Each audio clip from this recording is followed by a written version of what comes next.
அனைவருக்கும் ஓய்வு நாள் வாழ்த்துக்கள். இன்னைக்கு நம்ம இயற்கை செய்தியில என்ன பார்க்க போறோம்னா கெல்ப் அப்படின்ற ஒரு பாசியை குறிச்சு பார்க்க போறோம். கெல்ப்ன்றது அது என்ன சொல்றாங்கன்னா மெரைன் ஃபாரஸ்ட் அப்படின்னு கூட சொல்றாங்க. இது எங்க இருக்கும்னா கடலோர பகுதிகளில் இருக்கக்கூடிய ஒரு பாசி. இது சீவீட் இல்லைன்னா பிரவுன் ஆல்கே அப்படின்னு கூட சொல்லலாம். இது ஆனா செடி கிடையாது. இது பாசி வகை தான் சேர்ந்தது. ஆனா பாத்தீங்கன்னா அதனுடைய தேர்ட் ஒன் அதனுடைய பார்ட்ஸ் பாத்தீங்கன்னா ஒரு செடி மாதிரி தான் இருக்கும். இதெல்லாம் அது எப்படின்னா மடல் மாதிரி நீளமா இருக்கும். எப்படி சொல்லுவாங்கன்னா பிளேட் அப்படின்னு சொல்லுவாங்க. கீழே இருக்கிறது ஸ்டைப்ஸ். இதுக்கு வேரெல்லாம் கிடையாது. ஆனா எப்படின்னா அது அது ஒரு பாறையிலயோ இல்ல ஒரு கனமான அந்த ஒரு ரஃப் அந்த ஹார்ட் பார்ட்டிகல்ஸ்ல தான் அது என்ன போய் புடிச்சுக்கிட்டு நிக்கும். அதுல இருந்தா அந்த செடிகள் என்ன செடி கிடையாது. இந்த பாசி வகை என்ன செய்யும்னா மேல அந்த சூரிய வெளிச்சத்தை நோக்கி தான் அது வளரும். தண்ணிக்குள்ள இருந்து கீழே ஏதாவது ரொம்ப டீப்ல இருக்காது. ஷாலோ அந்த ஓரளவுக்கு இதுவா இருக்கிறதுல தான் இருக்கும். அந்த இடத்துல இருந்து அது நல்லா ஒரு பிடிச்சு அது மேல சூரியனை நோக்கி வளரக்கூடியதா இருக்குது. நல்லா இதுக்கு எப்படிப்பட்ட இடம் வேணும்னா நல்ல சூரிய ஒளி இருக்கணும்.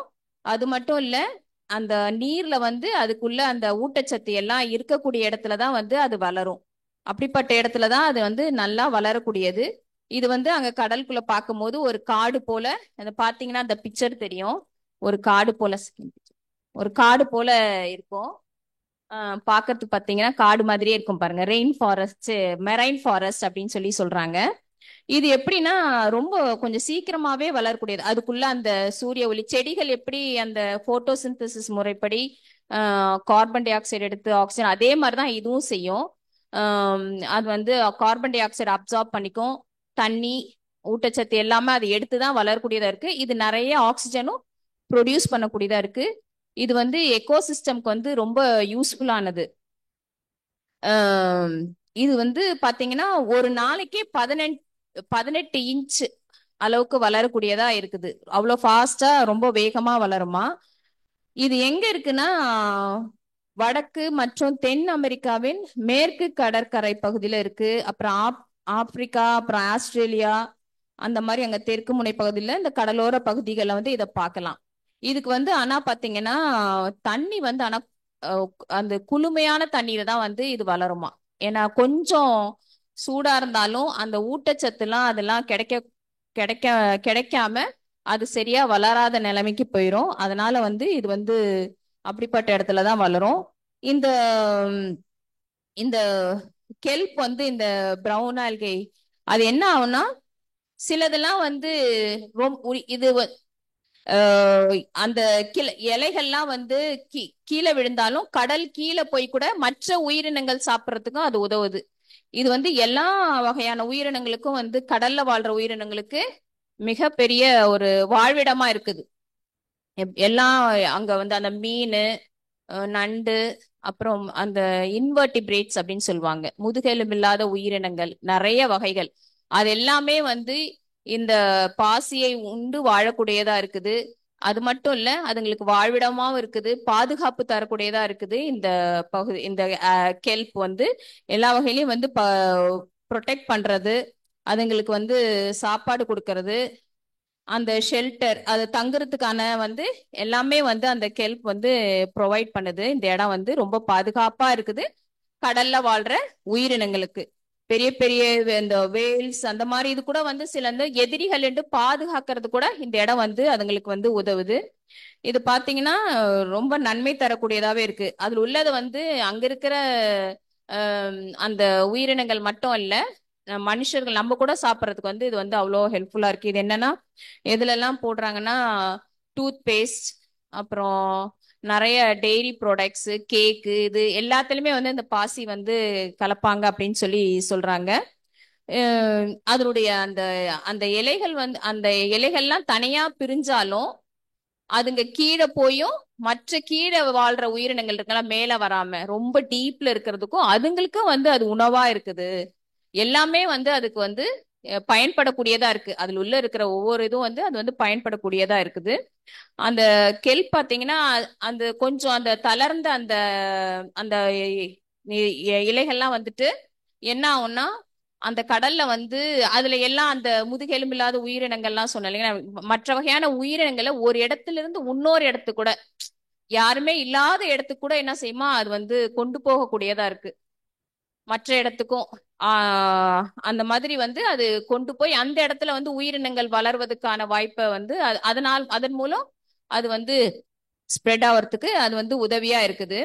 இதோடைய பாதிப்பு பாத்தீங்கன்னா இது எதால அழியுதுன்னா கிளைமேட்டிக் சேஞ்சு, அப்புறம் சுற்றுப்புற இது பொல்யூஷன், இந்த மாதிரி விஷயங்கள் வந்து அதை வந்து அழிக்கக்கூடியதா இருக்கு. அதெல்லாம் வந்து இந்த கெல்ப். ஆனா கெல்ப் வந்து உண்மையிலே வந்து நம்ம எக்கோசிஸ்டத்துக்கு உண்மையிலே பயன்படக்கூடியதா இருக்கு. ஏன்னா அது நிறைய கார்பன் டை ஆக்சைடு எடுத்துக்கிட்டு ஆக்சிஜன் வந்து ஓஷன்ல வந்து நிறைய கொடுக்கக்கூடியதா இருக்குது.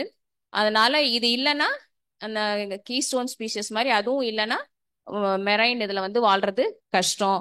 சோ ஆனா இது அழியாம பாத்துக்கணும். இது என்ன செய்யறாங்கன்னா இது அதுவும் வந்து விவசாயம் பண்றதா வந்து சொல்றாங்க அந்த கெல்ப் வந்து. ஏன்னா எல்லாத்துக்கும் நன்மை தரக்கூடியதா இருக்குது நம்ம சாப்பிட்றதுக்கும்.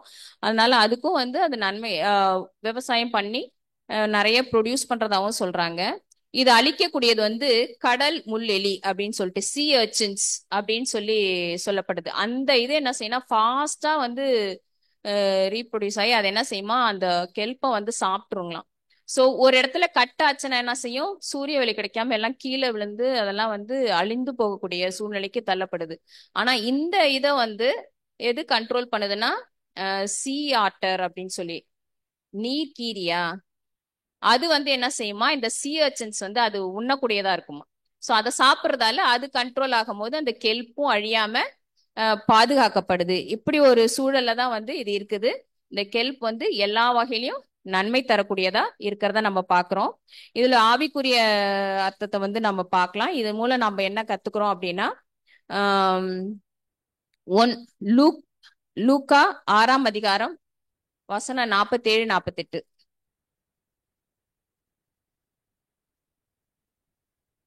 யாராவது படிங்க.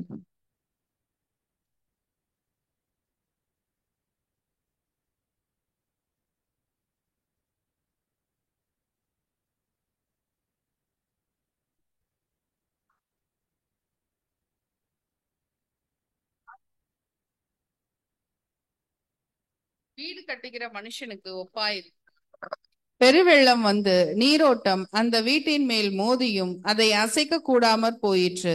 ஏனென்றால் அது கன்மலையின் மேல் அஸ்திபாரம் போடப்பட்டிருந்தது. ஆமா, இது பாத்தீங்கன்னா அதனுடைய அந்த அந்த பிடிப்பு இருக்கு இல்லையா, திடமான பிடிப்பு வந்து அது பாறை மேல வைக்கிறதால அது என்ன செய்யுதுன்னா நிறைய உயிரினங்கள் வந்து இந்த இந்த புயல் நேரத்துல இந்த அலைகள் அதிகமா அடிக்கிற நேரத்துல கூட வந்து பாத்தீங்கன்னா அந்த இடத்துல அது இருந்து பாதுகாக்கப்படுகிறதா. வேவ்ஸ் கூட ரொம்ப அதிகமா அடிக்காம அது வந்து பாதுகாக்குமா அந்த அந்த ஹெல்ப்ன்றது வந்து அது வந்து பாதுகாக்கக்கூடியது. சோ அது மாதிரிதான் அப்ப அது அந்த பாறைகள் மேல அது இருக்கிறதால எல்லாமே பாதுகாக்கப்படுது. அதே போலதான் நாமளும் என்னது கண்மலையாகிய இயேசு கிறிஸ்து மேலதான் நம்ம அஸ்திபாரமா நம்ம கட்டப்படணும். அப்படி இருக்கும் போதுதான் நம்ம என்ன செய்வோம், சாத்தானோட பிடி இல்லாம நம்ம பாதுகாக்கப்படுவோம், நம்ம கீழே விழமாட்டோம் அப்படின்றத பாக்குறோம். இன்னொரு வசனம் நீதிமொழிகள் 15ஆம் அதிகாரம் 30வது வசனம்.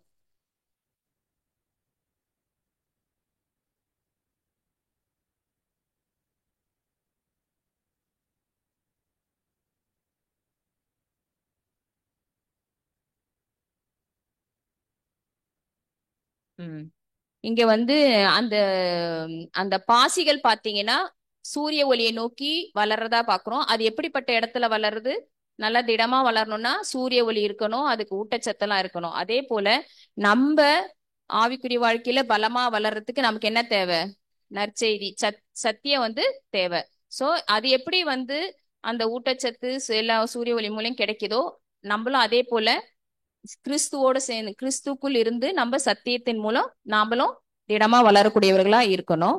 கடைசியா ஒரு வசனம் 1 யோவான் 1ஆம் அதிகாரம் 9வது வசனம். 7 7 சாரி 7. போல நாமும் ஒளியிலே நடந்தால் ஒருவரோடு ஒருவர் ஐக்கியப்பட்டிருப்போம். அவருடைய குமாரனாகிய இயேசு கிறிஸ்துவின் ரத்தம் சகல பாவங்களையும் நீக்கி நம்மை சுத்திகரிக்கும்.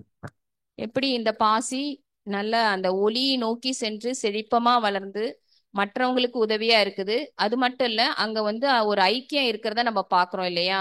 அந்த சீ ஆட்டர் வந்து அந்த ஏர்ச்சின்ஸ் இது பண்றது, மற்ற ஃபிஷஸ் எல்லாமே வந்து அங்க வந்து பாதுகாப்பா இருக்கிறது. அந்த மாதிரி அதுங்களுக்குள்ள ஒரு ஐக்கியத்துல இருக்கிறத நம்ம பாக்குறோம். அதே போல நாமளும் கிறிஸ்துக்குள்ள இருந்து, கிறிஸ்துவாகிய ஒளிக்குள்ள இருந்து சத்தியம் என்னும் அந்த ஊட்டச்சத்து எல்லாம் நம்ம வந்து பெற்றுக்கொண்டு நம்மளும் ஒரு ஐக்கியமா இருந்து கடவுளுடைய சித்தம் என்னவோ ஊழியத்தை செய்வோம். ஆமேன்.